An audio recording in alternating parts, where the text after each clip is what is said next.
Hello students, welcome to DNS. आज हम लोग पढ़ेंगे एक नए टॉपिक के बारे में, दैट इज माइक्रोट्यूब्यूल। देखिए, इससे पहले जो हम लोग पढ़े थे वो क्या था, साइटोस्केलेटन के बारे में।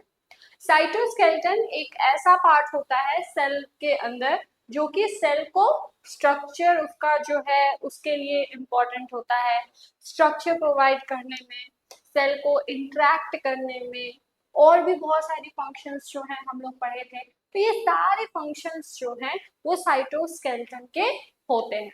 अब साइटोस्केलेटन के अंदर हम लोग उसके फर्दर पार्ट्स को पढ़े थे, जिसमें माइक्रोट्यूब्यूल था, माइक्रोफिलामेंट था एंड इंटरमीडिएट फिलामेंट था। ये तीनों ही क्या होते हैं, उनके क्या फंक्शंस थे, उनके बारे में हम लोग जो है एक ब्रीफ नॉलेज लिए थे एंड ये पढ़े थे कि इनके क्या सब यूनिट्स हैं एंड इनके क्या क्या फंक्शंस हैं।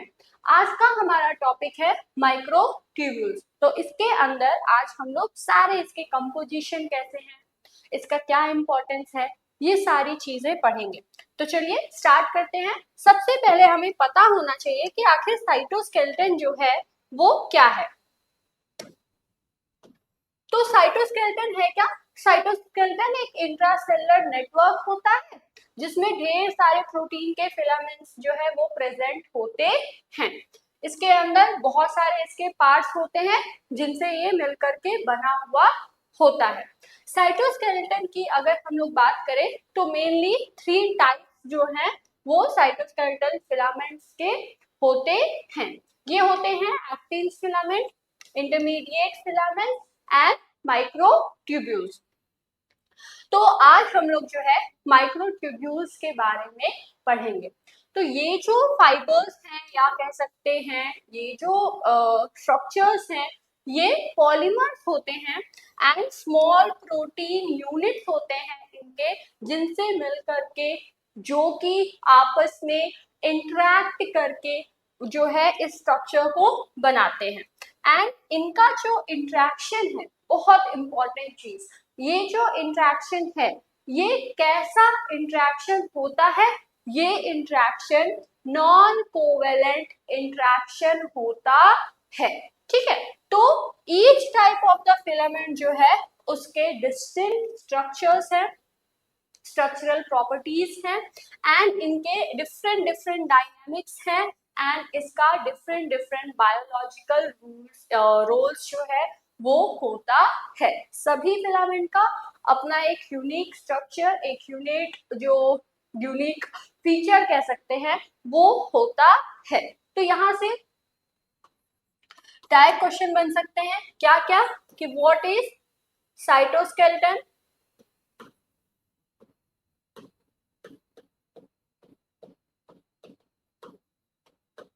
दूसरा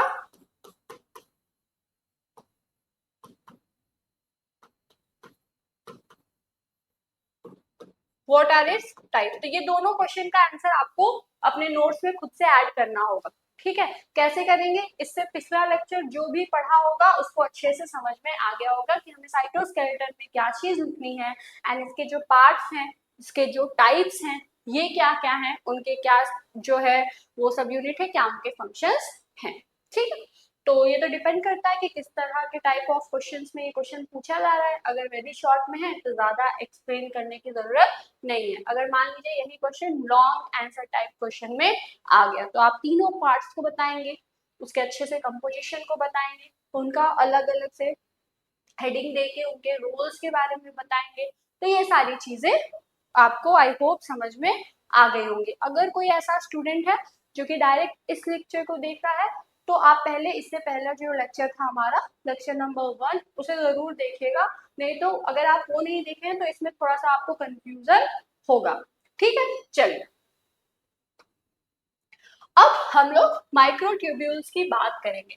सबसे पहली बात है, इसमें क्या आ रहा है, ट्यूब्यूल आ रहा है ना। ट्यूब्यूल मतलब क्या, एक हॉलो लाइक स्ट्रक्चर। तो माइक्रोट्यूब्यूल क्या होता है, एक हॉलो सिलेंड्रिकल, अप्रोक्सीमेटली इसका जो डायमीटर है वो 25 नैनोमीटर का होता है।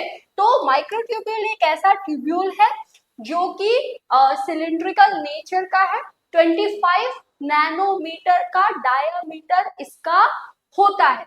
ये पॉलीमराइज होता है, इसके पॉलीमराइजेशन होते हैं, इसके एक डायनेमिक स्ट्रक्चर होता है जहां पे एक जगह पे पॉलीमराइजेशन, एक जो इसका एंड है एंड दूसरे एंड पर डीपॉलीमराइजेशन होता रहता है एंड इसका जो डायनेमिक्स है ये इसी तरह से चलता है।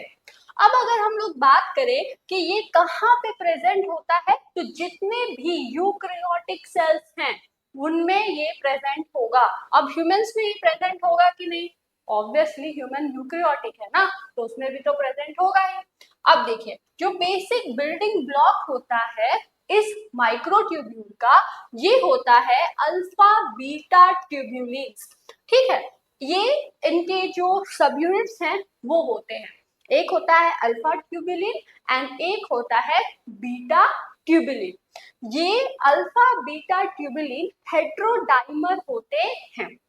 हेट्रोडाइमर से क्या मतलब है, देखिए डाइमर मतलब दो चीजें होंगी, ये दोनों चीजें अलग अलग है ना, अल्फा अल्फा पे लिखा नहीं है या बीटा बीटा नहीं लिखा है, अल्फा और बीटा है मतलब अलग अलग है, इसी वजह से यहाँ पे हेट्रोडाइमर लिखा हुआ है। अब अगर हम लोग बात करें तो ये जो सब यूनिट्स हैं इनसे मिल करके ये बने हुए होते हैं एंड इनमें से जो 50 किलो डाल्टन का सब यूनिट है ये क्या कहलाता है, ये दोनों सब यूनिट्स ये alpha tubulin and beta tubulin होते हैं।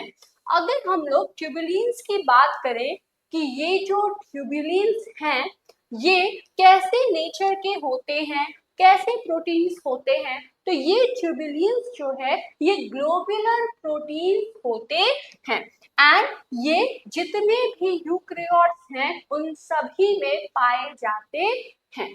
अगर हम लोग बात करें कि ये जो लीनियर एरे है जिसमें बीटा ट्यूबुलिन हेट्रोडाइमर्स प्रेजेंट है, जिसके थ्रू ये लॉन्गिट्यूडनल नॉन कोवेलेंट इंटरेक्शंस को फॉर्म करता है एंड इसके वजह से जो लीनियर फिलामेंट स्ट्रक्चर्स है जिसे क्या कहते हैं, जिसे प्रोटोफिलामेंट कहते हैं, वो फॉर्म होता है।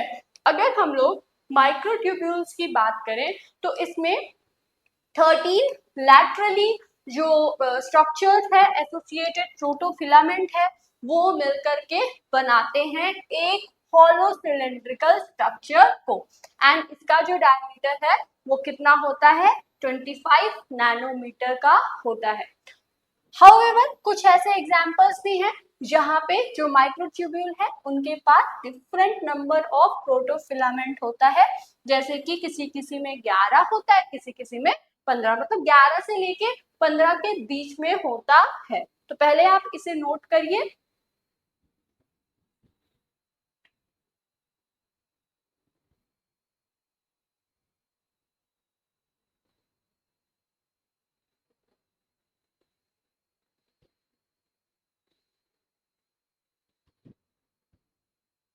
तो इसका सिंपली मतलब क्या है देखिए,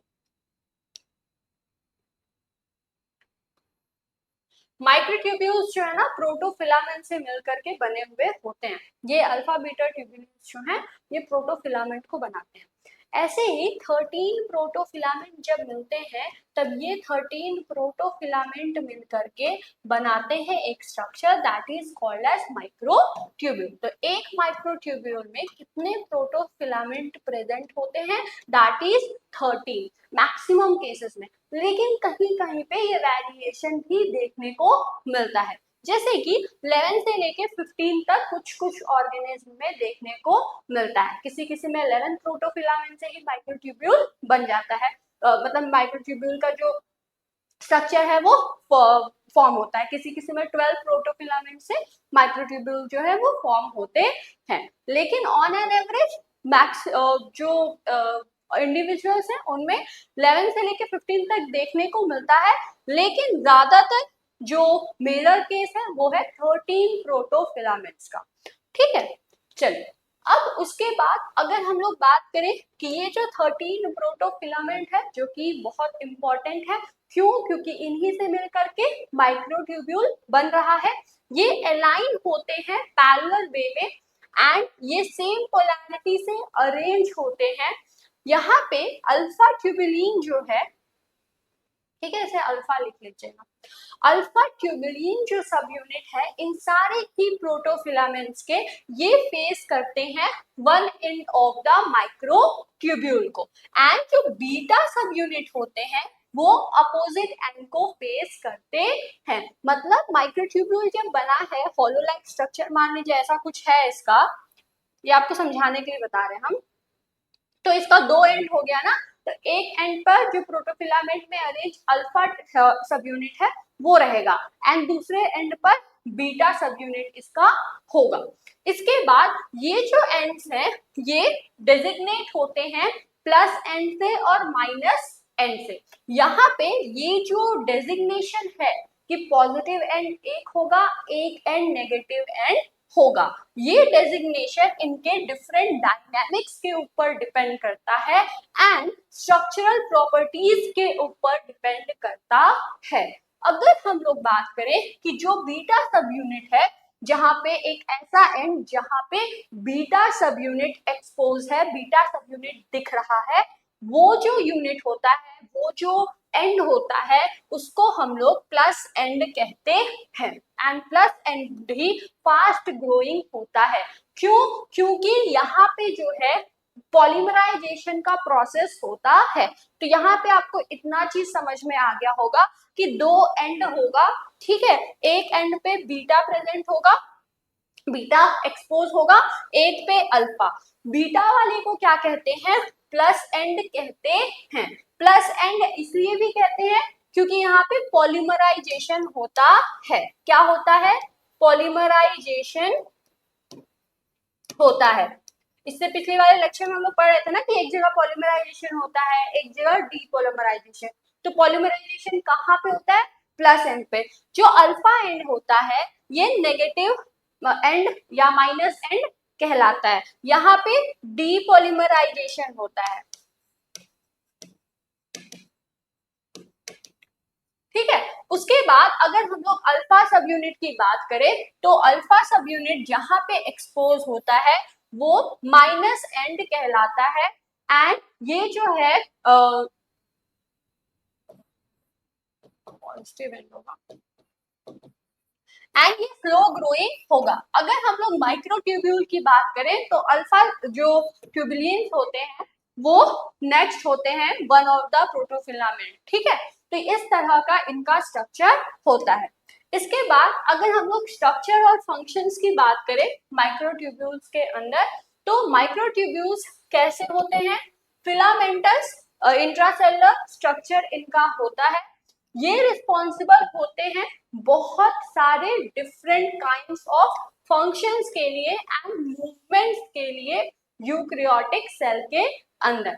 माइक्रोट्यूब्यूल्स जो है वो इन्वॉल्व होता है न्यूक्लिक एंड सेल डिवीजन में, organisation of the intracellular structures में, एंड इंट्रासेलुलर ट्रांसपोर्ट में, एज वेल एज जो सिलियरी एंड जो फ्लैजिलर मोटिलिटी है उसमें भी इन्वॉल्व होता है। तो अगर हम लोग बात करें इसके मेजर क्या फंक्शंस हैं, तो इसके बहुत सारे फंक्शंस हैं, जैसे कि जो न्यूक्लिक एंड जो साइटोप्लाज्मिक जब डिवीजन होता है, सेल साइकिल होता है, उसमें ये इन्वॉल्व होता है। सीलियर एंड जो सीलिया हो गया एंड जो फ्लैजिला हो गया, उसमें जो मूवमेंट होता है उसमें भी ये रिस्पॉन्सिबल होता है। एंड सेल के अंदर सेल के जो सेल ऑर्गेनेल्स हैं ये कहाँ पे कैसे रहेंगे, इनके जो ऑर्गेनाइजेशन है, इनकी जो पोजीशन है, उसके लिए भी ये हेल्पफुल होता है।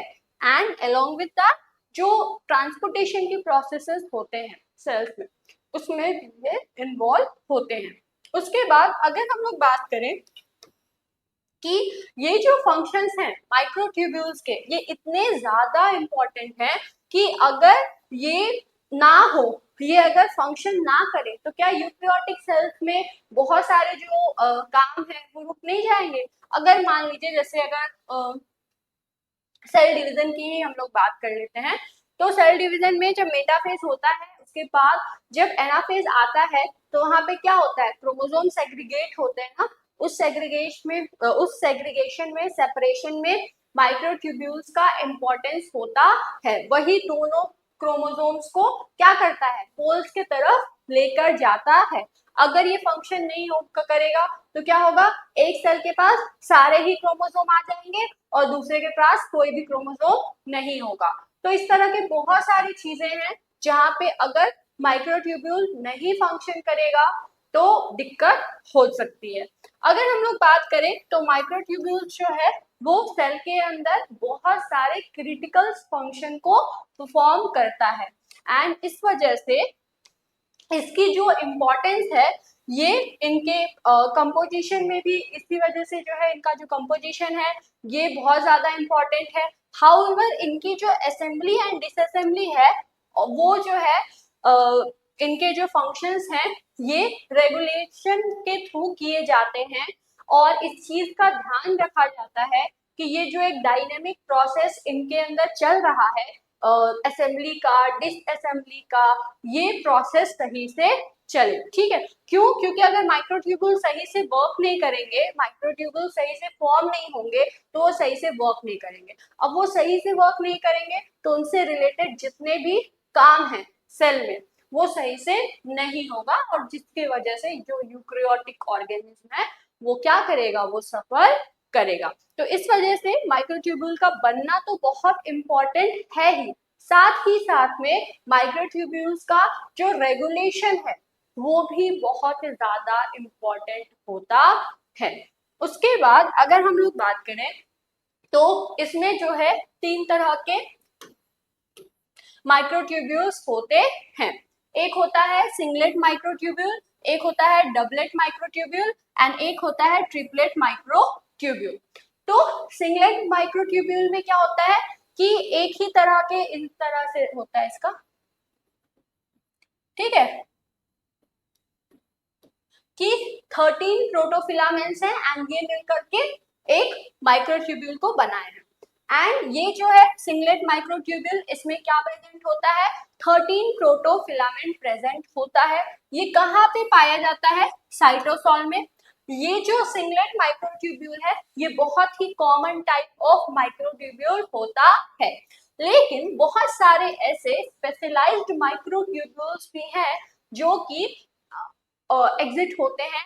एंड ये जो है अगर हम लोग बात करें माइक्रोट्यूब्यूल्स की तो माइक्रोट्यूब्यूल्स क्या होते हैं कि आपस में फ्यूज हो जाते हैं एंड जब ये फ्यूज होते हैं तभी ये डबलेट या ट्रिपलेट माइक्रोट्यूब्यूल को फॉर्म करते हैं। एंड इसी बेसिस पे ये जो फ्यूजन है इसके बेसिस पे ये 2 तरह का स्ट्रक्चर फॉर्म करते हैं, that is doublet and triplet. अगर हम लोग बात करें डबलेट माइक्रोट्यूब्यूल की तो इसमें क्या होता है,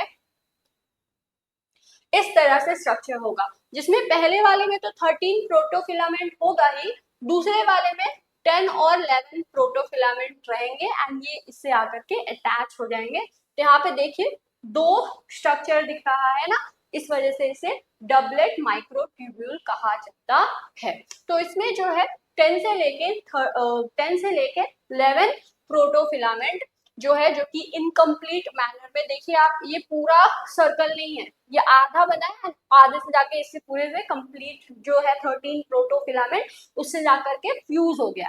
तो ये 10 से लेके 11 प्रोटोफिलामेंट का होता है एंड ये जा करके फ्यूज हो जाता है कंप्लीट वाले से, ठीक है। एंड यहाँ पे ये 2 स्ट्रक्चर बनाते हैं, इस वजह से ये डबलेट माइक्रोट्यूब्यूल कहलाते हैं।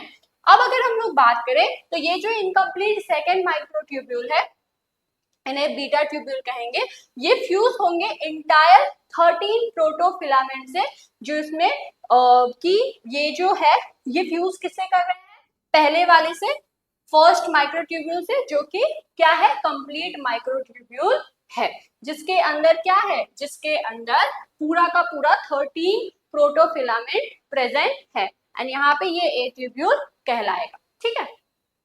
यहाँ पे एक मिनट रुके, ये बी ट्यूब्यूल कहलाएगा एंड ये ए ट्यूब्यूल कहलाएगा, ठीक है। ये चीज क्लियर हो गई। अब देखिए उसके बाद आता है ट्रिपलेट माइक्रोट्यूब्यूल। ट्रिपलेट माइक्रोट्यूब्यूल में क्या होता है कि कुछ इस तरीके का स्ट्रक्चर हो जाएगा,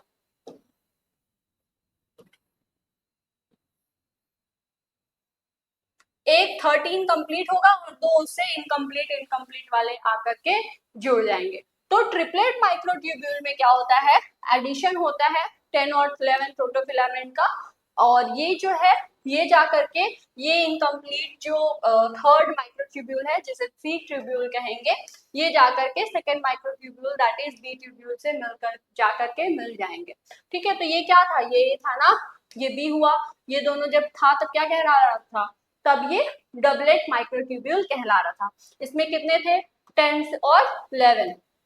ठीक है, इससे एक और जाकर के जुड़ जाता है, दैट इज कॉल्ड एज सी, ये क्या कहलाता है, सी ट्यूब्यूल कहलाता है। इसमें क्या होता है, इसमें भी 10 और 11 जो प्रोटोफिलामेंट है वो प्रेजेंट होते हैं, एंड ये जो स्ट्रक्चर है ये क्या कहलाता है, ये ट्रिपलेट माइक्रोट्यूब्यूल कहलाता है। अब यहाँ पे जो डबलेट माइक्रोट्यूब्यूल है ये कहाँ पे पाया जाता है, ये पाया जाता है filament of the motile cell appendages में, जिसे क्या कहते हैं, सीलिया या फ्लैजिला। मतलब अब समझ में आया कि जो हम लोग कह रहे थे कि माइक्रोट्यूब्यूल जो है वो सीलिया एंड फ्लैजिला में इंपॉर्टेंट होता है, मूवमेंट कराने के लिए रिस्पॉन्सिबल होता है। तो यहाँ पे जो सीलिया और फ्लैजिला है इसमें डबलेट माइक्रोट्यूब्यूल प्रेजेंट होते हैं। इसके बाद ट्रिपलेट जो माइक्रोट्यूब्यूल है वो कहाँ पे होता है, वो कहाँ पे पाया जाता है, तो वो बेसल बॉडी स्ट्रक्चर्स पर प्रेजेंट होता है एंड सिचुएटेड होता है at the base of the cilia and flagella and in centrioles, जहां पे ये सिचुएटेड होता है विद इन द सेंट्रोसोम्स। ठीक है, तो यहाँ पे ये इनके लोकेशंस हो गए। तो सिंपली आपको इतना याद रखना है कि माइक्रोट्यूब्यूल 3 तरीके के होते हैं। पहला होता है सिंगलेट माइक्रोट्यूब्यूल, ये माइक्रोट्यूब्यूल जो है 13 प्रोटोफिलामेंट से मिलकर के बने हुए होते हैं। ये कॉमन टाइप ऑफ माइक्रोट्यूब्यूल होता है, इसे ए ट्यूब्यूल भी कहते हैं। अब इसके बाद आएगा डबलेट माइक्रोट्यूब्यूल, जिसमें 13 वाले से आकर के एक इनकम्प्लीट 10 और 11 प्रोटोफिलामेंट आकर के इससे अटैच हो जाएगा, जो कि कहलाता है बी ट्यूब्यूल। और ये कहाँ पे पाया जाता है, ये सीलिया और फ्लैजिला में पाया जाता है। उसके बाद आता है ट्रिपलेट माइक्रोट्यूब्यूल। ट्रिपलेट माइक्रोट्यूब्यूल में ए प्रेजेंट है, ठीक है, बी भी प्रेजेंट होता है, इसमें एक और चीज प्रेजेंट होती है that is C. C tubule क्या होता है, सी ट्यूब्यूल भी एक इनकम्प्लीट माइक्रोट्यूब्यूल होता है जो कि आकर के बी ट्यूब्यूल से आकर के अटैच हो जाता है। ये सी ट्यूब्यूल जो है ये ट्रिपलेट माइक्रोट्यूब्यूल्स में प्रेजेंट होता है, 3 जो है वो स्ट्रक्चर बनाते हैं, एंड इस सी ट्यूब्यूल में 10 और 11 प्रोटोफिलामेंट प्रेजेंट होते हैं। ये जो ट्रिपलेट माइक्रोट्यूब्यूल है कहाँ पे पाए जाते हैं, ये जो ट्रिपलेट माइक्रोट्यूब्यूल्स हैं ये पाए जाते हैं basal bodies of the cells में। जो बेसल बॉडीज है सीलिया फ्लैजिला का, वहां पे जो सेंट्रियोल है सॉरी सेंट्रियोल्स है वहां पे, जो सेंट्रोसोम्स है वहां पे ये प्रेजेंट होते हैं। तो इसे आप नोट कर लीजिए।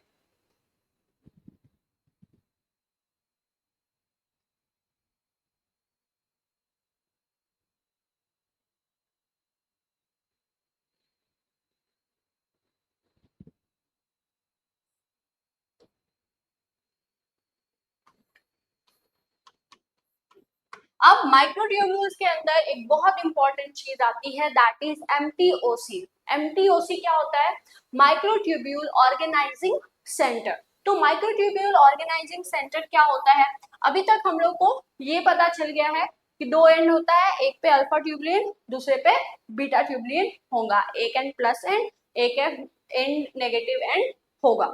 उसके बाद अब ये अगर हम लोग बात करें एमटीओसी की, मतलब माइक्रोट्यूब्यूल ऑर्गेनाइजिंग सेंटर्स की, तो ये जो माइक्रोट्यूब्यूल्स हैं जो कि सेल्स के अंदर प्रेजेंट होते हैं ये यूजुअली ऑर्गेनाइज होते हैं एक लोकेशन पर, एंड ये लोकेशन क्या होती है, एमटीओसी होती है, that is microtubule organising centres. इसमें होता क्या है कि जब मान लीजिए सेल इंटरफेज में रहेगा उस समय पे क्या होता है कि ये जो है लोकेशन होता है जो कि कहाँ पे प्रेजेंट होता है, जो कि प्रेजेंट होता है one side of the nucleus पर, किसके पास, close to the outer surface of the nuclear envelope. Animal cells की अगर हम लोग बात करें तो यहाँ पे जो माइक्रोट्यूब्यूल ऑर्गेनाइजिंग सेंटर्स होते हैं, इनके पास एक पेयर ऑफ सेंट्रियोल प्रेजेंट होता है.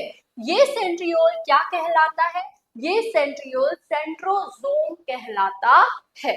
यहाँ पे जो माइनस एंड होता है, किसका माइनस एंड? माइक्रोट्यूब्यूल का माइनस एंड. ये जो है एम्बेडेड होता है एमटीओसी में, मतलब माइक्रोट्यूब्यूल ऑर्गेनाइजिंग सेंटर में. एंड जो प्लस एंड होता है वो क्या होता है? वो उससे दूर होता है. तो कुछ इस तरीके से आप समझ सकते हैं इसको. जैसे मान लीजिए, ये आपको समझाने के लिए हम बना रहे हैं, ठीक है. ये क्या है? ये है एमटीओसी, मतलब माइक्रोट्यूब्यूल ऑर्गेनाइजिंग सेंटर. और यहाँ पे ये क्या है? माइक्रोट्यूब्यूल. यहाँ पे इसका दो एंड होगा, माइनस एंड और प्लस एंड. माइनस एंड कहाँ पे एम्बेडेड होता है? ये एम्बेडेड होता है माइक्रोट्यूब्यूल ऑर्गेनाइजिंग सेंटर पर. और प्लस एंड जो है ये कहाँ पे होता है? ये बाहर की तरफ एक्सपोज होता है इस माइक्रोट्यूब्यूल ऑर्गेनाइजिंग सेंटर से दूर. ठीक है, चलिए.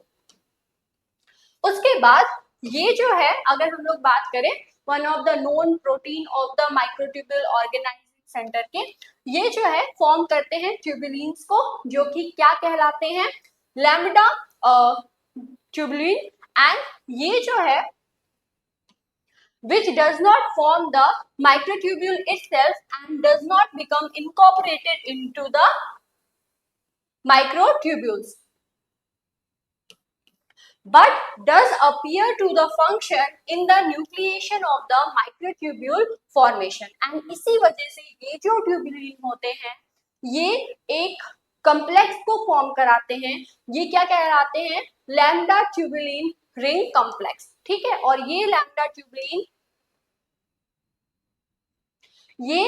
ट्यूबुलिन जो रिंग कम्प्लेक्स है इसी को कहते हैं टर्क. ठीक है, तो ये होता क्या है? एक ऐसा प्रोटीन कम्प्लेक्स है जिसके पास ट्यूबुलिन प्रेजेंट होता है and several accessory proteins present होते हैं जो कि न्यूक्लिएट करते हैं किस चीज को? माइक्रोट्यूब्यूल पॉलीमराइजेशन को. तो इसे आप नोट कर लीजिए.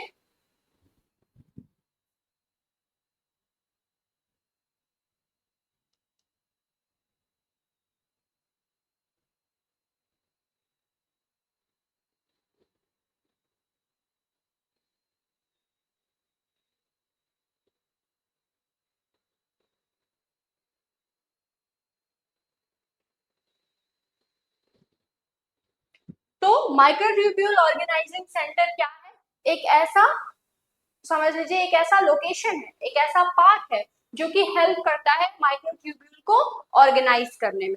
माइक्रोट्यूब्यूल ऑर्गेनाइजिंग सेंटर्स क्या होते हैं? इनमें जो माइक्रोट्यूब्यूल्स होते हैं उनका जो नेगेटिव एंड होता है वो इसके अंदर एम्बेडेड होता है, पॉजिटिव एंड इससे दूर होता है. माइक्रोट्यूब्यूल ऑर्गेनाइजिंग सेंटर में बहुत important tubulin that is lambda tubulin जो है वो इसमें प्रेजेंट होता है. एंड ये ट्यूबुलिन जो है, ये ट्यूबुलिन माइक्रोट्यूब्यूल्स को फॉर्म नहीं करता है, लेकिन ये जो है एक बहुत इंपॉर्टेंट स्ट्रक्चर वो फॉर्म करता है that is lambda tubulin ring complex. And ये जो लैम्बडा ट्यूबुलिन रिंग कॉम्प्लेक्स है, ये लैम्बडा ट्यूबुलिन रिंग कॉम्प्लेक्स जो है कहलाता है लैम्बडा टर्क. एंड ये लैम्बडा टर्क इंपॉर्टेंट होता है for the nucleation of the microtubules. ठीक है, अब अगर हम लोग बात करें कि जो टर्क होता है, ये इसका जो मेन रोल है, इसका जो मेन रोल है माइक्रोट्यूब्यूल का न्यूक्लिएटर की तरह नहीं होता है. ये मतलब अगर आप देखें तो इसका जो न्यूक्लिएशन है ये कराता है, लेकिन इसका जो मेन जो रोल है ये और भी ज्यादा डिफरेंट होता है. अब अगर हम लोग बात करें जैसे फॉर एग्जांपल जेनोपस एग में, तो इसमें XMAP215 ये जो है माइक्रोट्यूब्यूल न्यूक्लिएटर की तरह काम करता है. अगर हम लोग ईस्ट की बात करें तो वहां पे जो स्पिंडल बोल बॉडीज होती हैं जिन्हें और भी क्या कहते हैं, जिन्हें डुप्लीकेशन प्लेक्स कहते हैं, ये एमटीओसी की तरह काम करते हैं। तो मेन जो अगर हम लोग बात करें कि जो न्यूक्लिएटर है ये डिफरेंट डिफरेंट ऑर्गेनिज्म में डिफरेंट डिफरेंट स्ट्रक्चर परफॉर्म करते हैं। ये जो टर्क है ये इनके हेल्पर की तरह काम करता है कि ठीक है तुम जो स्ट्रक्चर्स हो, तुम जो न्यूक्लिएशन करा रहे हो माइक्रोट्यूब्यूल्स का, वो सही है और हम तुम्हारा हेल्प करेंगे। ये चीज इसमें बताई गई है। अगर हम लोग बात करें कि जो सेंट्रोसोम होता है, इसके कंट्रास्ट में अगर हम लोग बात करें कि in contrast to the centrosome, यहाँ पे जो स्पिंडल पोल बॉडीज होते हैं उनके पास किसी भी तरह का सेंट्रियोल जो है वो नहीं प्रेजेंट होता है। इंस्टेड इनके पास लार्ज प्रोटीनेशियस स्ट्रक्चर्स प्रेजेंट होते हैं एंड ये इंटायरली कंटिन्यूअसली एम्बेडेड होते हैं किसके अंदर, न्यूक्लियर इन्वेलप के अंदर, जैसे कि बडिंग ईस्ट में देखने को मिलता है।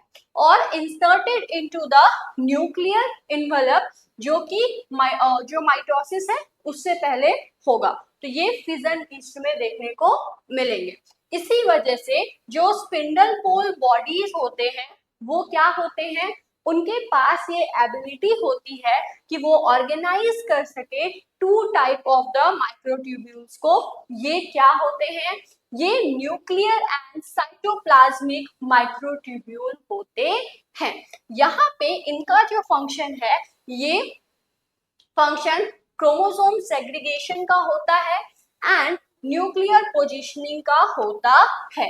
तो हम लोग जैसे अभी देखें कि यहाँ पे जैसे कि ये डिवाइड कर रहा है कि दो तरह का जो माइक्रोट्यूब्यूल है वो फॉर्म होगा, पहला होगा क्या, न्यूक्लियर एंड दूसरा होगा साइटोप्लाज्मिक। तो ये जो माइक्रोट्यूब्यूल्स हैं इनका ये फॉर्मेशन कराते हैं एंड इनका जो फॉर्मेशन है ये इस तरह से होता है कि ये डिफरेंट डिफरेंट फंक्शंस के लिए रिस्पॉन्सिबल होते हैं, जैसे कि क्रोमोसोम का सेग्रीगेशन जो कि कहाँ पे होता है, माइटोसिस में जब एनाफेज आता है तब, and along with that nuclear positioning. And इसी वजह से हम लोग कहते हैं कि जो सेल ऑर्गेनेल्स का जो लोकेशन है उसके लिए माइक्रोट्यूब्यूल्स इंपॉर्टेंट होते हैं।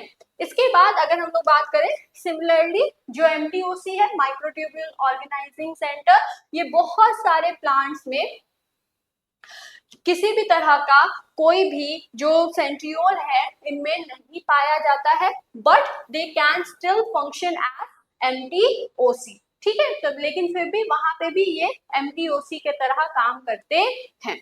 तो ये जो है मेजर डिफरेंसेस भी हैं कि जो एनिमल सेल है वहां पे क्या प्रेजेंट होता है, ईस्ट में क्या होगा एंड जो प्लांट्स हैं उनमें क्या होता है।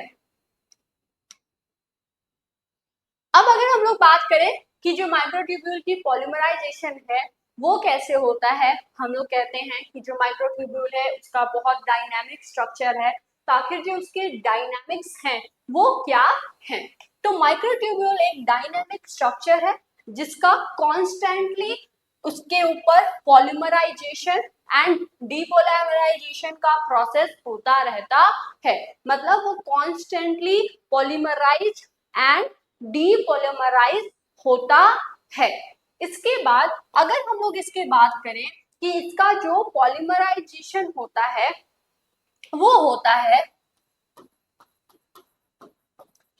Bye a nucleation elongation mechanism के थ्रू, जिसमें होगा क्या कि यहाँ पे फॉर्मेशन होता है शॉर्ट माइक्रोट्यूब्यूल न्यूक्लियस का। एंड जब शॉर्ट माइक्रोट्यूब्यूल न्यूक्लियस जो फॉर्म हो गया है इसके बाद जो ग्रोथ है वो फॉलो होगी, मतलब उसका इलोंगेशन होगा by the whole course of the polymerisation. And ये डिवाइडेड होते हैं 3 फेजेस के अंदर। तो मतलब अगर हम लोग पढ़ना है कि माइक्रोट्यूब्यूल पॉलीमराइजेशन है तो माइक्रोट्यूब्यूल पॉलीमराइजेशन के अंदर 3 चीजें बहुत इंपॉर्टेंट होती हैं। सबसे पहला होता है इसका न्यूक्लिएशन फेज। न्यूक्लिएशन फेज मतलब सिंपली आप ऐसे याद रखिए कि यहाँ पे जो न्यूक्लियस है ना माइक्रोट्यूब्यूल का वो फॉर्म होता है। तो न्यूक्लिएशन फेज में होगा क्या कि यहाँ पे इस फेज के अंदर जो फॉर्मेशन है शॉर्ट माइक्रोट्यूब्यूल न्यूक्लियस का वो होता है। मतलब यहाँ पे हम लोग पढ़े हैं कि माइक्रोट्यूब्यूल जो न्यूक्लियस है वो फॉर्म होता है, और यहाँ पे जो माइक्रोट्यूब्यूल न्यूक्लियस है ये किस तरीके का होता है, बहुत लंबा नहीं होता है, बहुत बड़ा नहीं होता है, शॉर्ट होता है। इस फेज में जो माइक्रोट्यूब्यूल है इसका न्यूक्लिएशन जो है वो अनफेवरेबल होगा अगर नॉर्मल कंडीशन होगी, जो कि फाउंड होता है most of the living cells में। इसके लिए जो न्यूक्लिएशन का जो स्ट्रक्चर है या न्यूक्लिएशन का जो प्रोसेस है, इसके लिए एक इम्पॉर्टेंट स्ट्रक्चर का रहना बहुत जरूरी है, that is TuRC, that is tubulin ring complex. तो टर्क क्या करता है, टर्क जो है न्यूक्लिएशन कराने में हेल्पफुल होता है। ये क्या करेगा, ये न्यूक्लिएट करेगा एंड कैप करेगा माइनस एंड को, किससे, न्यू फिलामेंट से। मतलब इसका सिंपल मतलब ये है कि न्यूक्लिएशन में न्यूक्लियस जो है शॉर्ट वो फॉर्म होता है, और जब ये न्यूक्लियस फॉर्म होता है किसकी हेल्प से, टर्क के हेल्प से। तो यहाँ पे जब माइनस एंड आता है तो इस माइनस एंड पर एक स्ट्रक्चर आ जाता है, that structure is called as microtubule organising complex. ठीक है, तो यहाँ पे ये कॉम्प्लेक्स फॉर्म हो जाएगा और दूसरा एंड जो है वो फ्री होगा, और वो जो फ्री एंड है वो क्या कहलाएगा, प्लस एंड कहलाएगा। अब यहाँ पे आपको एक छोटा सा इंफॉर्मेशन देना है, दैट इज कि अगर आपको ये लेक्चर अच्छे से समझ में आ रहा है और आप चाहते हैं कि आपका जो सिलेबस है उससे रिलेटेड सारे टॉपिक को आप पढ़ें और समझें, तो आप हमारे नवोद्भव बैच से ज्वाइन हो सकते हैं। पूरी जो डिटेल है यहाँ पे मेंशन है, आप एक बार इसे देख लीजिए। जो कोर्स ड्यूरेशन है वो 3 मंथ्स का होगा, एंड जो वैलिडिटी है वो आपकी टिल एग्जाम डेट तक रहेगी। इसके अंदर आपको ऑनलाइन इंटरेक्टिव क्लासेस मिलेंगे, लाइव डाउट क्लास मिलेगा, class handwritten notes available रहेंगे, previous year question paper and one shot जो यूनिट वाइज वीडियोस हैं वो भी यहाँ पे आपको मिलेगा। ठीक है, चलिए, तो अभी तक हम लोग न्यूक्लिएशन पढ़ लिए। न्यूक्लिएशन में हुआ क्या, दो बहुत इंपॉर्टेंट चीज हुआ कि न्यूक्लियस जो है वो बन गया। न्यूक्लियस के बनने में टर्क का बहुत ज्यादा इंपॉर्टेंट रोल होता है। अब ये टर्क न्यूक्लियस को बना लिया, ये न्यूक्लियस है कैसा, ये न्यूक्लियस जो है शॉर्ट न्यूक्लियस होगा। ये शॉर्ट न्यूक्लियस बन गया है। अब इस न्यूक्लियस के जो माइनस एंड है यहाँ पे एक स्ट्रक्चर आता है, that is called as microtubule organising structure या माइक्रोट्यूब्यूल ऑर्गेनाइजिंग कॉम्प्लेक्स। यहाँ पे इस माइनस एंड को ये अपने अंदर इम्बेड कर देता है, एंड इस वजह से जो पॉजिटिव एंड है वो फ्री हो जाता है। ये सारी चीजें न्यूक्लिएशन के समय पे होंगी। उसके बाद इलोंगेशन का फेज आएगा। इलोंगेशन हमें पता है क्या होता है, इलोंगेशन मतलब किसी चीज का लंबा होना। ठीक है, तो अभी जो माइक्रोट्यूब्यूल बन गया ना, अब इसको बड़ा होना है। इसमें होगा क्या कि after the slow nucleation phase, यहाँ पे जो माइक्रोट्यूब्यूल इलोंगेशन का प्रोसेस होता है ये रैपिड प्रोसेस होता है। इसमें क्या होगा कि जो फास्ट इलोंगेशन फेज है ये मार्क्ड होता है by the addition of the tubulin heterodimers, that is alpha and beta tubulins, to the exposed plus end of the growing filament. And इसी के वजह से जो फिलामेंट है उसकी ग्रोथ हो पाती है। अगर हमें इसे समझना है तो ये क्या है, मतलब ये है कि ये जो न्यूक्लिएशन का प्रोसेस था ना ये स्लो प्रोसेस था, लेकिन इसके बाद जब इलोंगेशन का प्रोसेस आता है तो वो फास्ट प्रोसेस होता है, जिसमें जल्दी जल्दी जो हेटेरोडाइमर हम लोग पढ़े थे, हेटेरोडाइमर क्या था, अल्फा बीटा का ट्यूबुलिन का जो हेटेरोडाइमर था ना वही हेटेरोडाइमर आएगा, एंड वो हेटेरोडाइमर आकर के जल्दी जल्दी यहाँ पर अटैच होना शुरू करता है towards the plus and. And इस वजह से ये जो प्रोसेस है ये कैसी होती है, ये फास्ट प्रोसेस होता है। इसके बाद आता है स्टेडी फेज। स्टेडी फेज तब आती है जब ग्रोथ जो है माइक्रोफिलामेंट का, सॉरी माइक्रोट्यूब्यूल का, उसके अंदर जो फिलामेंट्स प्रेजेंट हैं यहाँ पे होगी, एंड ये जो ग्रोथ है ये हेटेरोडाइमर्स के एडिशन के वजह से होगा। जहाँ पे पॉलीमराइजेशन हो रहा है एग्जैक्टली बैलेंस हो जाएगा ये डीपोलिमराइजेशन फ्रॉम द अदर एंड। मतलब स्टेडी फेज को अगर आपको समझना है इसका मतलब ये होता है स्टेडी फेज मतलब एक ऐसा फेज जहाँ पे पॉलीमराइजेशन एंड डीपॉलीमराइजेशन एक सेम रेट से चल रहा है, कि एक एंड पे अगर पॉलीमराइजेशन हो रहा है तो दूसरे एंड पर डीपॉलीमराइजेशन भी होगा, and hence it is called as steady phase. तो ये जो है आप पहले इसे नोट कर लीजिए।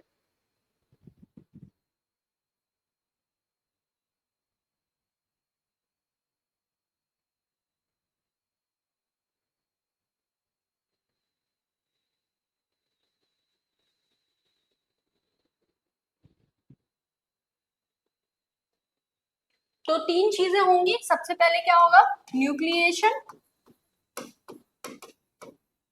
न्यूक्लिएशन में न्यूक्लियस जो है वो फॉर्म हो गया है, एक MTOC जो है वो भी फॉर्म हो गया है, यहाँ पे माइनस एंड होगा, यहाँ पे प्लस एंड होगा, एंड कुछ स्ट्रक्चर जो है वो शॉर्ट बन गया है।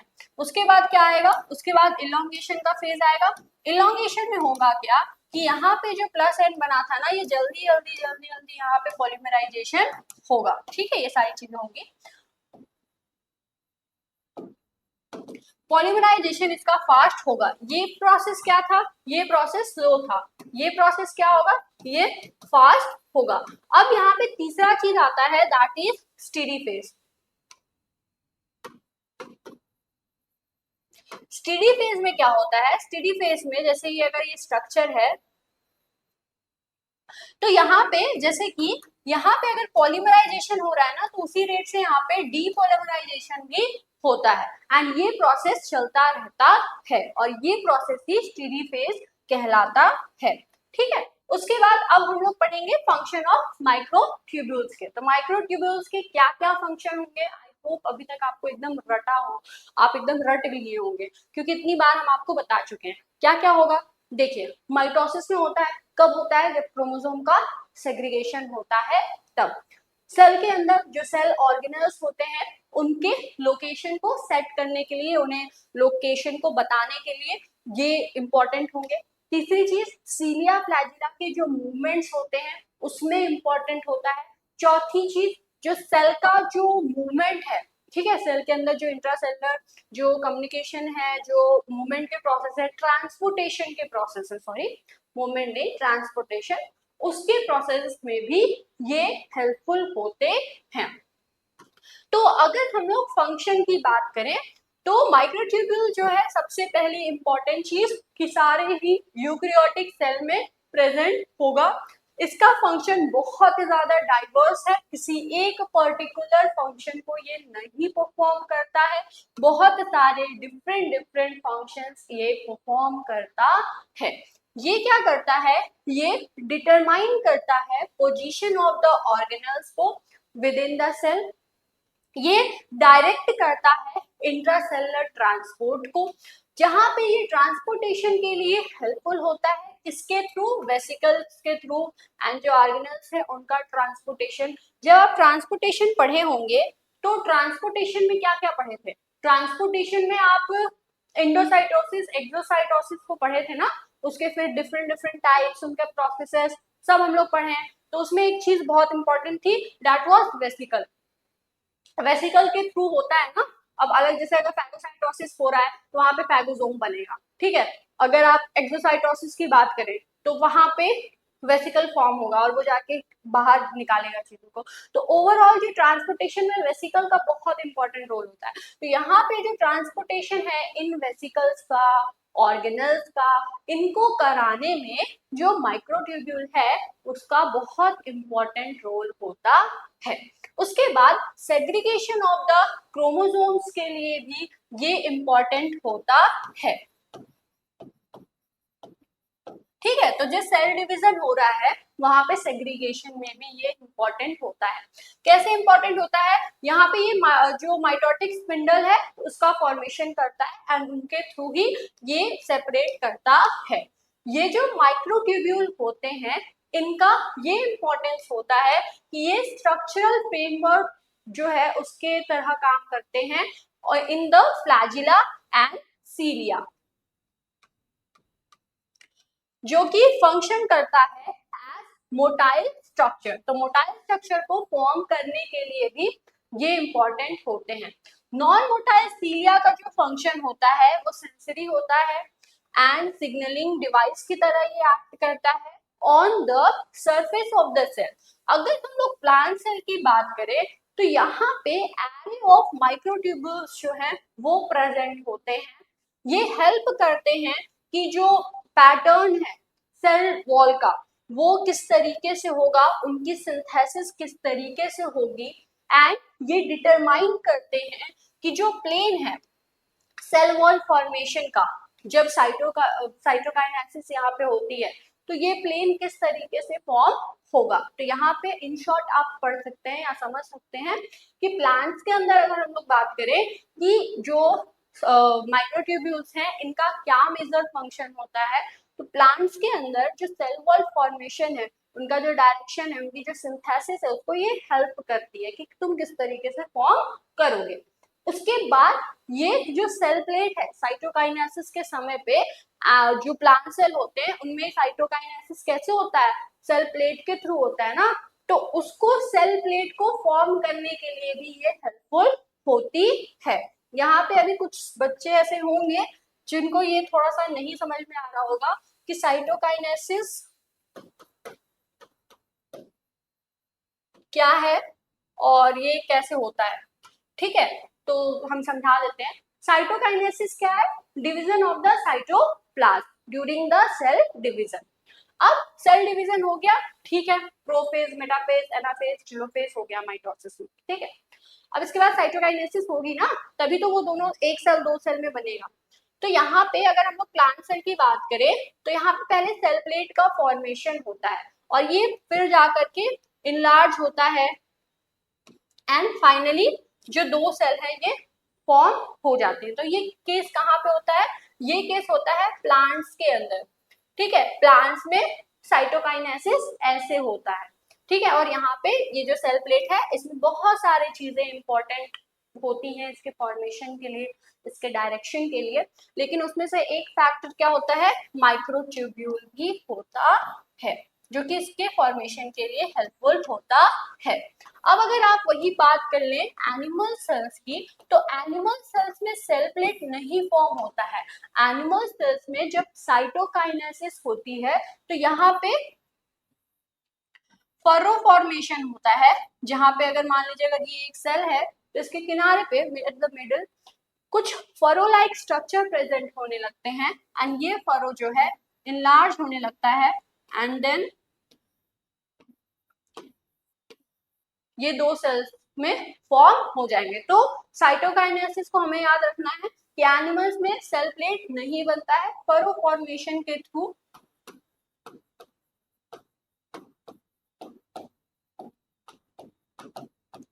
फरो फॉर्मेशन के थ्रू जो साइटोकाइनेसिस है वो होती है। डायग्राम हम इतना अच्छा नहीं बनाया है क्योंकि आपको सिर्फ और सिर्फ समझाना था, ठीक है, ताकि आप समझ सकें।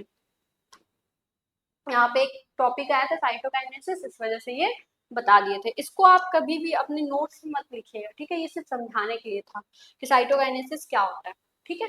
और साइटोकाइनेसिस का अगर हम लोग बात करें माइक्रोट्यूब्यूल्स में, अगर प्लांट्स के अंदर साइटोकाइनेसिस में क्या इंपॉर्टेंस होता है, तो वो ये होता है कि जो सेल प्लेट है उसमें माइक्रोट्यूब्यूल हेल्प करता है। फरो फॉर्मेशन में माइक्रोट्यूब्यूल का कोई इंपॉर्टेंस नहीं होता है, ये भी याद रखिएगा, ठीक है। तो इसे कहीं नोट आप जो है रफ में कर लीजिएगा।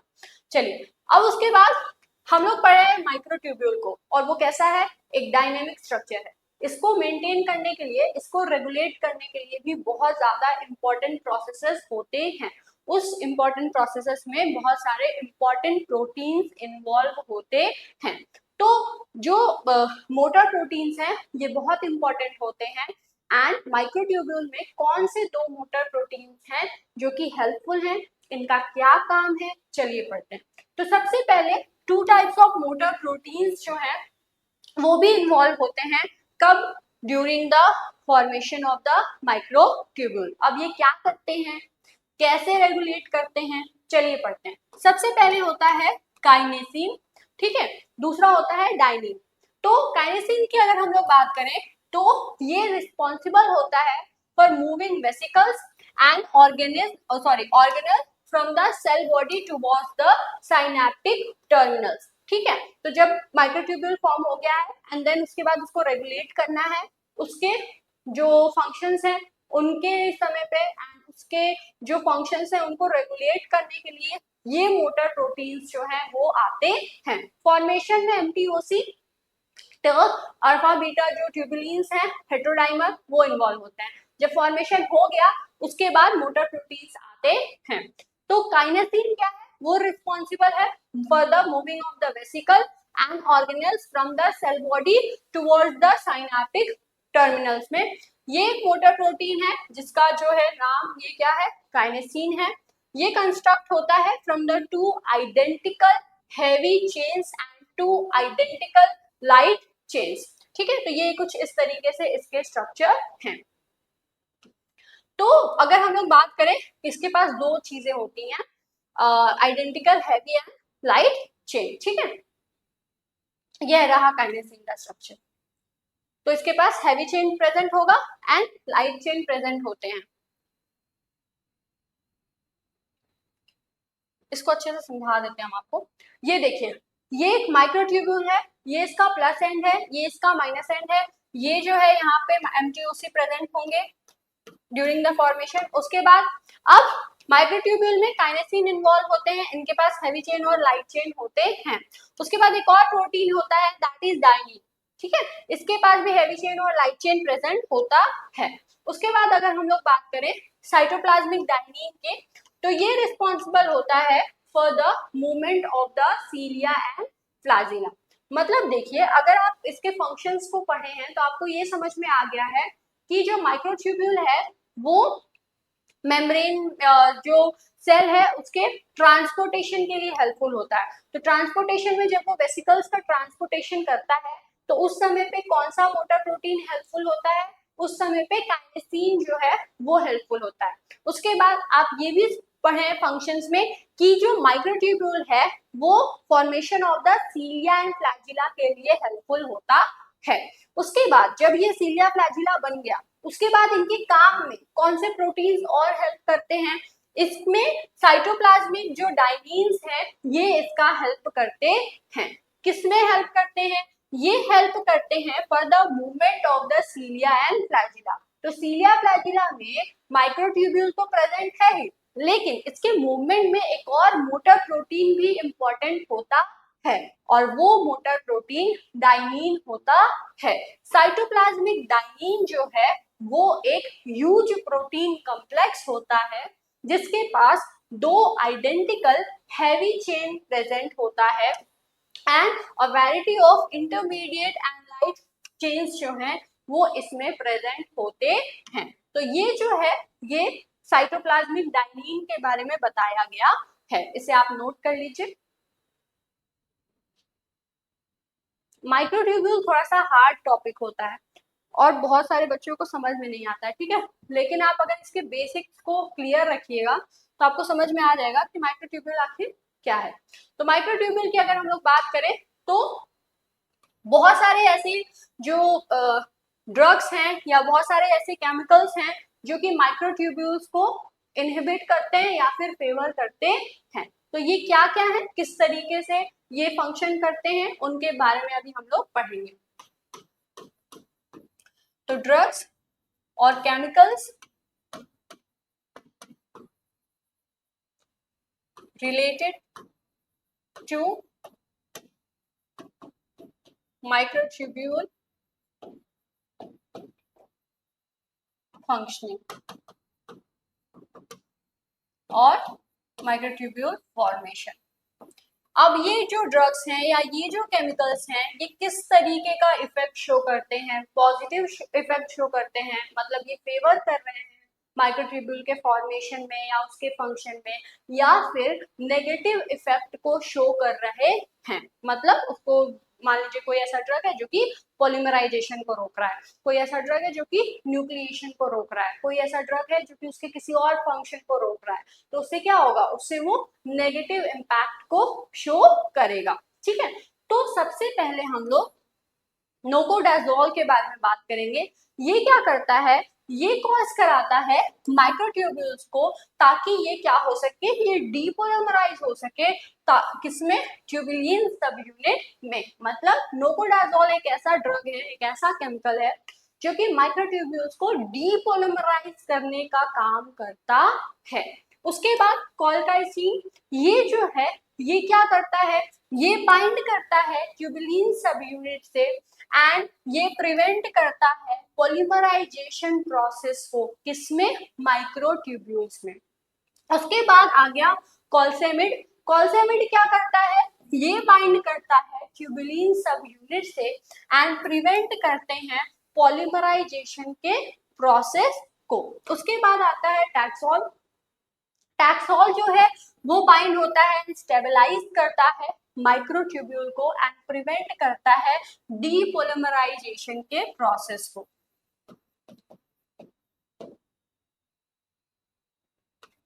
उसके बाद आता है विनब्लास्टिन। विनब्लास्टिन बाइंड करता है बीटा ट्यूबुलिन से एंड प्रिवेंट करता है पॉलीमराइजेशन के प्रोसेस को। उसके बाद आता है विनक्रिस्टिन। ये क्या करता है, ये बाइंड होता है फ्री ट्यूबुलिन से एंड प्रिवेंट करता है पॉलीमराइजेशन के प्रोसेस को। तो इसे आप नोट कर लीजिए।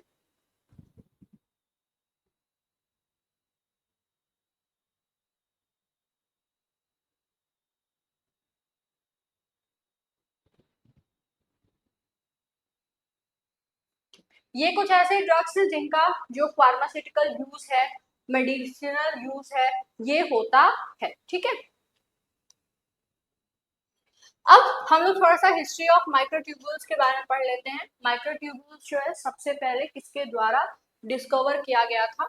ठीक है, क्योंकि यहाँ से एक इम्पोर्टेंट क्वेश्चन बन सकता है कि हु डिस्कवर्ड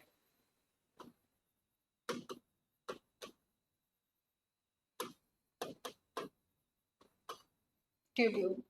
ठीक है, तो जब भी आप किसी भी टॉपिक के बारे में पढ़ा करें तो उससे सबसे पहले ये चीज जरूर पढ़ा करें कि वो उसे अगर कोई इन्वेंट किया है तो इन्वेंट कौन किया है, और अगर डिस्कवर हुआ है वो चीज डिस्कवर वाली है तो उसे डिस्कवर कौन किया है। ठीक है, तो माइक्रोट्यूब्यूल को कौन डिस्कवर किया था, सबसे पहले इसे जो है डी रॉबर्टीज एंड फ्रांची ने 1953 में डिस्कवर किया था। एंड ये जो टर्म है माइक्रोट्यूब्यूल, ये किसके द्वारा दिया गया है, ये टर्म स्लॉटरबैक द्वारा दिया गया है 1963 में। तो इस तरीके का कुछ इसका स्ट्रक्चर होता है। अब अगर हम लोग केमिस्ट्री की बात करें कि जो माइक्रोट्यूब्यूल्स हैं इनके अंदर क्या क्या चीजें होती हैं, तो जो केमिस्ट्री होती है माइक्रोट्यूब्यूल की वो स्टडी हुई है in some detail with the help of colchicine. तो अभी जैसे हम लोग बात कर रहे थे ना कि जो केमिकल्स हैं ये क्यों इम्पोर्टेंट होते हैं, ये केमिकल्स जो है इस चीज के लिए भी इम्पोर्टेंट होते हैं कि जो माइक्रोट्यूब्यूल्स के बारे में आज हम लोग इतनी बातें जैसे पढ़े हैं कि इसका पॉलीमराइजेशन होता है, इसका डीपोलिमराइजेशन होता है, इसका न्यूक्लिएशन होता है। तो ये जो इसके सारे फंक्शनिंग है, इसके जो सारे डायनामिक्स हैं, इसके जो सारे केमिस्ट्री हैं, ये आज हमें पता चल गए। ठीक है, लेकिन अभी भी बहुत सारी ऐसी चीजें होंगी जो कि इससे रिलेटेड स्टडी चल रही होगी। ठीक है, इसके बारे में पता लगाया जा रहा होगा। तो यहाँ पे बहुत सारे, जब भी किसी भी चीज के ऊपर वर्क होता है तो उस समय पे बहुत सारे जो डिफरेंट फील्ड्स हैं, डिफरेंट एलिमेंट्स हैं वो यूज किए जाते हैं। उसमें से एक एलिमेंट होता है ड्रग्स का यूज करना या केमिकल्स का यूज करना। जैसे कि मान लीजिए अभी यहाँ पे हम लोग बात कर रहे थे टैक्सोल की, टैक्सोल के एग्जांपल से समझते हैं। टैक्सोल एक ऐसा ड्रग है जो कि बाइंड करता है एंड स्टेबलाइज करता है माइक्रोट्यूब्यूल को। ये क्या कर रहा है, ये प्रिवेंट कर रहा है डीपोलिमराइजेशन होने से। ठीक है, एंड कोई ऐसा ड्रग होगा वो क्या करेगा, वो होने देगा डीपोलिमराइजेशन। तो इससे पता क्या चल रहा है कि इससे डिफरेंट डिफरेंट जो केमिस्ट्री, जो फंक्शनिंग है माइक्रोट्यूब्यूल्स का, वो पता चलता है। तो ये सारी चीजें अभी हम लोग पढ़ेंगे। तो इसमें अगर हम लोग बात करें तो ये जो है फॉर एग्जाम्पल जो केमिस्ट्री है विद द हेल्प ऑफ कॉल्सिसाइंस से हेल्प से हम लोग इसके बारे में पढ़े हैं। एंड इसके जो डेरिवेटिव है दैट इज कॉल्सेमाइड, इसके हेल्प से पढ़ा जाता है। एंड अदर केमिकल्स जैसे कि विनक्रिस्टीन, या फिर पोडोफाइलोटॉक्सिन या फिर विनब्लास्टीन, इसके हेल्प से पढ़ा जाता है, जो कि इनहैबिट करता है असेंबली ऑफ द माइक्रोट्यूब्यूल्स को। एंड ये जो केमिकल्स हैं ये बाइंड करते हैं ग्लोबुलर सब यूनिट से एंड प्रिवेंट करते हैं पॉलीमराइजेशन के प्रोसेस को। ठीक है, तो ये ऐसे ड्रग्स हैं जो कि क्या करते हैं, for the study of the chemistry of microtubules use किए जाते हैं। तो आई होप आपको ये जो टॉपिक है ये अच्छे से समझ में आया होगा। इस ये जो यूनिट है उसके अंदर आप साइटोस्केलेटन के बारे में पढ़ेंगे एंड अदर जो सेल ऑर्गेनेल्स हैं उनके बारे में पढ़ेंगे, एंड माइक्रोट्यूब्यूल्स जो है वो क्या है, उसका फंक्शन क्या होता है, उसका स्ट्रक्चर क्या होता है। आई होप आपको अच्छे से समझ में आ गया होगा। अब अपने नोट्स में जो है इसका एक well neat and clear diagram भी ड्रॉ कर लीजिएगा, क्योंकि कभी कभी डायग्राम भी पूछ देता है। आई होप आपको ये जो लेक्चर है अच्छे से समझ में आया होगा। एट लास्ट आपको कुछ इन्फॉर्मेशन देनी है, दैट इज कि अगर आपको ये लेक्चर अच्छे से समझ में आया है और आप चाहते हैं कि आपका जो सिलेबस है उससे रिलेटेड हर टॉपिक को आप पढ़ें और समझें, तो आप हमारे नवोदय बैच से ज्वाइन हो सकते हैं। इसके अंदर आपको बहुत सारे फीचर्स मिलेंगे, जैसे कि लाइव डाउट क्लास हो गया, प्रीवियस ईयर क्वेश्चन पेपर्स मिलते हैं, फ्री नोट्स मिलते हैं, यूनिट वाइज जो वीडियोस हैं हर टॉपिक के वो तो मिलेंगे ही। उसके बाद वन शॉट जो रिवीजन वीडियोस हैं हर यूनिट्स के वो भी यहाँ पे अवेलेबल होते हैं। ये जो कोर्स इसकी है ये कोर्स ड्यूरेशन 3 मंथ्स की होती है एंड जो वैलिडिटी है टिल द एग्जाम डेट होगी। इसके बाद अगर आपको कोई कंफ्यूजन है तो आप इस नंबर पे कॉल करके पूछ सकते हैं। यहाँ पे आप जो कूपन कोड है DNS20 उसका यूज कर सकते हैं